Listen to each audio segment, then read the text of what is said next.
श्री स्वामी समर्थ. नमस्कार, मी नंदिनी. माझ्या यूट्यूब चॅनलवर तुमचं खूप मनापासून स्वागत करत आहे. तुमच्या मनातील सर्व चांगल्या इच्छा स्वामी महाराज पूर्ण करो ही स्वामींच्या चरणी प्रार्थना करते आणि आजच्या नवीन व्हिडिओला सुरुवात करते. उद्या वार आहे गुरुवार, दिनांक आहे 24 जुलै. या दिवशी आलेली आहे आषाढी अमावस्या. या अमावस्येला गतहरी अमावस्या, गटारी अमावस्या, त्याचबरोबर दर्श अमावस्या आणि दीप अमावस्या असंही म्हटलं जातं. तर या दिवशी दिव्यांची पूजा केली जाते आणि घराच्या बाहेर दिव्यांनी लख्ख प्रज्वलित केलं जातं. तर या दिवशी गुरुपुष्यामृत योग देखील आलेला आहे.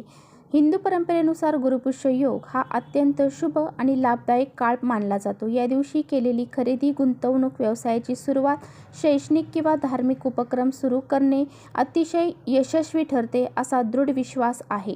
हा योग तेव्हा बनतो जेव्हा गुरुवार हा दिवस जो आहे, गुरुवारच्या दिवशी पुष्य नक्षत्राचा संयोग येतो आणि या दिवशी अमावस्या देखील आलेली आहे. त्यामुळे हा दिवस अतिशय महत्त्वाचा आणि प्रभावी मानला जाणार आहे. त्यामुळे आपल्याला या वेळेमध्ये या दिवशी काही प्रभावी उपाय देखील करायचे आहेत. आषाढी अमावस्या आहे आणि अमावस्येच्या दिवशी आपल्या मुलांसाठी आपल्याला काही उपाय करायचे आहेत. आपल्या मुलांवरून ही एक वस्तू उतरवून टाकायची आहे. त्याचबरोबर दीप अमावस्या आहे, तर मुलांना दिव्यांनी कसं ओवाळायचं आहे याबद्दलची माहिती देखील आजच्या व्हिडिओमध्ये मी तुम्हाला सांगणार आहे. त्याचबरोबर मुलांवरून काय गोष्ट आहे जी उतरवून टाकायची आहे, जेणेकरून मुलांची चिडचिड होत असेल, मुलांची प्रगती होत नसेल तर ती होण्यासाठी, त्याचबरोबर मुलांचं जे दोष अडचणी आहेत त्या दूर होण्यासाठी हा अत्यंत प्रभावशाली उपाय आहे. हा उपाय कसा करायचा आहे याबद्दलची संपूर्ण माहिती आजच्या व्हिडिओमध्ये आपण जाणून घेणार आहोत. त्यामुळे तुम्ही व्हिडिओ स्किप न करता शेवटपर्यंत नक्की बघा, जेणेकरून तुमच्यापर्यंत योग्य ती माहिती पोहोचेल. आपल्या चॅनलवर जर नवीन असाल तर चॅनलला सबस्क्राईब करा आणि असेच नवनवीन माहितीपूर्ण व्हिडिओ पाहण्यासाठी बेल आयकॉनलाही प्रेस करा, म्हणजे मी जेव्हा कधी नवीन व्हिडिओ अपलोड करेन त्याचं नोटिफिकेशन सर्वात अगोदर तुम्हाला भेटेल आणि तुम्ही एकही व्हिडिओ मिस करणार नाही. त्याचबरोबर खाली कमेंट्समध्ये जय महालक्ष्मी लिहायला अजिबात विसरू नका. व्हिडिओ माहितीपूर्ण वाटला तर आपल्या मित्रपरिवारांसोबत नक्की शेअर करा. आजच्या व्हिडिओमध्ये जो उपाय मी तुम्हाला सांगत आहे तर हा उपाय गुरुवारी उद्या आषाढी अमावस्येला सायंकाळी करायचा आहे. आता सायंकाळी कधी, तर सायंकाळी 6 वाजल्यापासून ते रात्री 12 वाजेपर्यंत तुम्ही हा प्रभावी उपाय करू शकता. आता पहा, तुमची मुलं अगदी लहानातील लहान असतील किंवा मोठ्यातील मोठे असतील, तर लहानातील लहान मुलांपासून ते मोठ्यातील मोठ्या मुलांपर्यंत तुम्हाला हा उपाय करायचा आहे. तर पहा, माझ्यापासून तर तुमच्यापर्यंत प्रत्येक आईला आपल्या मुलांची काळजी असते आणि आपल्या मुलाचे उज्ज्वल भविष्य हे चांगलं व्हावं, मुलांची प्रगती व्हावी, मुलांना कोणतेही विघ्न, अडचणी, संकट येऊ नये असे प्रत्येक आईवडिलांना वाटत असते. माझी मुलगी किंवा माझा मुलगा हा ज्या कामासाठी गेलेला आहे त्या कामासाठी त्यांना यश मिळावं, त्यांची प्रगती व्हावी, तसेच आपल्या मुलावर किंवा आपल्या मुलीवर कोणत्याही अडीअडचणी येऊ नये असे प्रत्येक आईला, वडिलांना वाटत असते. त्यामुळेच आपल्याला असे काही प्रभावी उपाय जे आहेत तर या विशिष्ट तिथींना करायचे असतात. या उपायामुळे मुलांची नजर उतरली जाते, मुलांचे जे काही संकट अडचणी आहेत त्या दूर होतात. तर पहा, नजर दोष किंवा नजर बाधा ही बऱ्याच वेळा आपल्या मुलांना लागत असते आणि ही नजर फक्त बाहेरच्यांचीच लागते असं अजिबात नाही. आपल्या घरातील व्यक्तींची देखील मुलांना नजर बाधा होत असते. यामुळे मुलांच्या जीवनामध्ये अडीअडचणी निर्माण होतात. मुलांचे जे काही दोष आहेत तर ते मुलांना लागले जातात. बऱ्याच वेळा काय होतं, आपल्या घरामध्ये एखादी बाहेरची व्यक्ती येते आणि त्या व्यक्तीसमोर आपल्या मुलांचे जर काही चांगले गुण असतील तर ती व्यक्ती त्या मुलांचं कौतुक करते आणि त्यामुळे मुलांना नजर लागली जाते.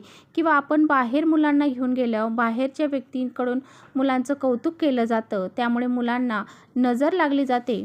या गोष्टीतून सुद्धा मुलांना नजर लागली जाते. मुलं हट्टीपणा, चिडचिडेपणा करायला सुरुवात करतात. मुलांची प्रगती कुठेतरी थांबली जाते आणि म्हणूनच आपल्या मुलांसाठी प्रत्येक आईने, वडिलांनी किंवा घरातील इतर सदस्याने हा उपाय केला तरीसुद्धा चालणार आहे. आपला अमावस्या हा दिवस जो आहे तर तो असे उपाय करण्यासाठी खूप महत्त्वाचा मानला जातो. तर पहा, मुलांची तुम्हाला नजर काढण्यासाठी काय करायचं आहे, मुलांना एक आसन टाकून पूर्व पश्चिम असं बसवायचं आहे आणि एका प्लेटमध्ये 5 लाल मिरच्या ज्या आहेत, त्यांना देठ असतील अशा वाळलेल्या 5 मिरच्या तुम्हाला घ्यायच्या आहेत. त्याचबरोबर चिमूटभर पिवळी मोहरी घ्यायची आहे. आता पिवळी मोहरी नसेल तर काळी घेतली तरी चालेल. त्याचबरोबर चिमूटभर जे खडे मीठ आहे तर ते घ्यायचं आहे. आता खडे मीठही नसेल तर मग बारीक मीठ घेतलं तरी चालेल. आणि त्याचबरोबर थोडेसे काळे तीळ देखील तुम्हाला घ्यायचे आहेत. आता काळे तीळ हे नकारात्मकता दूर करण्यासाठी अतिशय महत्त्वाची मानली जातात. आता पहा, ही जी प्लेट आहे, या प्लेटमध्ये आपण ह्या सर्व वस्तू घेतलेल्या आहेत. तर ही प्लेट मुलांवरून 7 वेळा डोक्यापासून तर खाली पायापर्यंत उतरवून घ्यायची आहे आणि घराच्या बाहेर जाऊन किंवा तुमच्या बाल्कनीमध्ये घेऊन जाऊन तिथे तुम्हाला ह्या प्लेटमध्ये 4 ते 5 ह्या कापराच्या वड्या टाकून हे सर्व प्रज्वलित करून द्यायचं आहे. आता बघा, जर तुम्हाला गावाकडे तुम्ही राहिला असतील तर तुम्ही ह्या वस्तू चुलीमध्ये सुद्धा टाकून देऊ शकता. चूल नसेल तर तुम्ही अशा पद्धतीने एका प्लेटमध्ये तुम्ही ह्या वस्तू कापूर टाकून जाळून देऊ शकता. आता बघा, ह्या वस्तू तुम्ही जाळत असताना तुमच्या घरामध्ये ठसका आला नाही किंवा ठसका तुम्हाला जाणवला नाही तर समजून जा की तुमच्या मुलांना खूप मोठी नजर ही लागली होती. आणि ह्या मिरच्यांचा ठसका जर आला तर समजून जा की तुमच्या मुलांना नजरबाधाही लागलेली नाही. आता तुमच्या घरामध्ये 2 मुलं असतील तर दोन्ही मुलांसाठी तुम्हाला ह्या वस्तू वेगवेगळ्या घ्यायच्या आहेत. एका मुलासाठी 5 लाल मिरच्या घ्यायच्या आहेत तर दुसऱ्या मुलासाठी सुद्धा 5 लाल मिरच्या तुम्हाला वेगळ्या प्लेटमध्ये घ्यायच्या आहेत आणि वेगवेगळ्याच ह्या वस्तू घेऊन उतरवायच्या आहेत आणि ज्या सांगितल्याप्रमाणे तुम्हाला त्या जाळून टाकायच्या आहेत. आता बघा, तुमच्या घरातील मुलं जे आहेत तर ती बाहेरगावी शिकण्यासाठी असतील तर तुम्ही मुलांना जर व्हिडिओ कॉल करता येत असतील तर व्हिडिओ कॉल करू शकता किंवा मग मुलांचा फोटो असेल त्यावरून ह्या वस्तू उतरवून तुम्ही अशा पद्धतीने हा उपाय करू शकता. आता पहा, तुमच्या घरामध्ये लहान मुलं असतील, आता तुमची मुलं ही वर्षाच्या आतली असतील, लहान मुलं असतील तर त्यांच्यासाठी तुम्हाला हा उपाय करायचा नाही. 1 वर्षाच्या नंतरच्या मुलांसाठी तुम्ही हा उपाय करू शकता. आता तुमच्या घरामध्ये जर वर्षाच्या आतील 1 वर्षाच्या खालील मुलं असतील तर त्यांच्यासाठी तुम्हाला उपाय सांगत आहे ते तुम्ही करायचे आहेत. आता तुमची लहान मुलं आहेत त्यांना मांडीवर घ्यायचं.